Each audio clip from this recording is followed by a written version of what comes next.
Daming pasahero, idol, naglalakad oh. Dito yun sa kabaan ng Isa Avenue. Dami namang bus, jeep. Pero ang dami naglalakad oh. Ayun oh.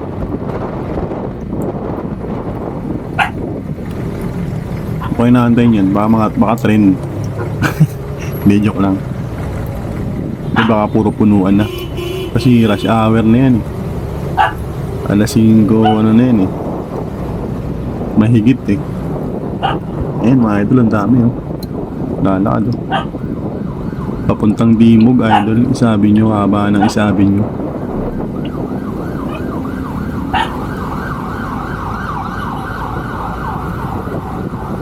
Kulang talaga ang ano ngayon, mga pumapasada. Kaya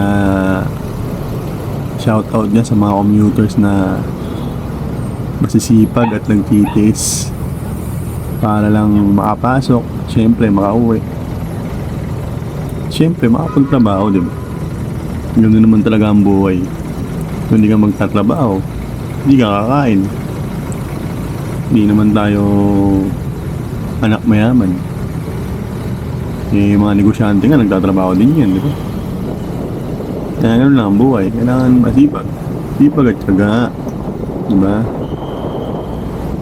Ganun talaga. Eh, paano pa kaya tayong mga isang kahig, isang tuka? Di ba? Tulad ko. Kailangan masipag. Kaya mo na yung tingin ng iba sa atin ay tamad. Saan man sa sarili natin na masipag tayo at ginagampanan natin yung trabaho natin. Di ba, idol? Di ba kasi minsan nakakita ka na ako po, akala mo wala ka na ginagawa. Eh sana wag naman ganun. Nakikita nyo naman kung nagtatrabaho yung tao eh. Hindi. Nakita mo lang isang beses na ako po, akala mo wala ka ginagawa. Eh, ito nga pala yung ban na to, pinara na yung enforcer. Bawal kasi mag-park dyan, idol.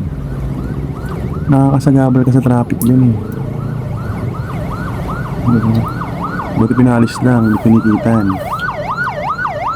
Diba? At sa mga ambulansya na yan, kung maka-counter po, pagbigyan nyo kasi unang-una emergency yan.